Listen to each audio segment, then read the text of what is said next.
యేసు రక్తమే జయం. పరిచర్య ప్రైజ్ ద లార్డ్. డిసెంబర్ 9వ తేదీ 2025.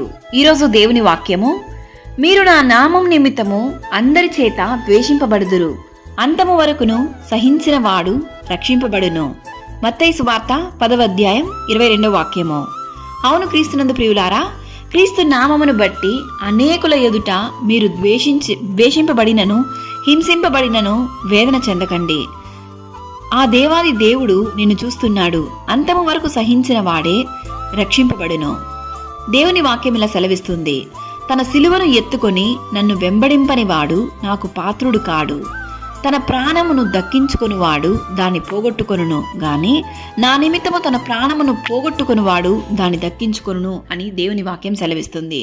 ఈరోజు ఈ వాక్యం వింటున్న ప్రియ సహోదరి సహోదరులారా, దేవుని పని చేస్తూ దేవుని సేవ చేస్తూ అనేకుల ఎదుట అవమానింపబడి హింసింపబడి ఎవరికి చెప్పుకోలేక వేదనతో కలతతో బాధపడుతున్నారా?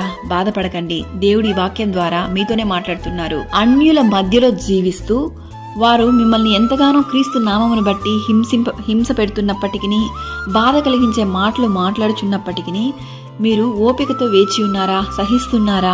బాధపడకండి. దేవుడు నిన్ను చూస్తున్నాడు. నీ స్థితిని నీ పరిస్థితిని మారుస్తాడు. అనేకుల ఎదుట మీరెక్కడైతే అవమానింపబడ్డారో, హింసింపబడ్డారో, ద్వేషింపబడ్డారో క్రీస్తు నామమును బట్టి వారి ఎదుటనే దేవుడు మిమ్మను ఆశీర్వాదకరంగా దీవెనకరంగా మార్చును. దేవుడు మిమ్మను రక్షింపజేయును. అవునా? క్రీస్తు నామమునకు ప్రియమైన బిడ్డగా జీవించి ఆయన నామమును మాత్రం మహింపరచుము. సకల ఘనత మహిమ ప్రభావములు యేసయ్యకు మాత్రమే కలుగును గాక. ఆమేన్. God bless you.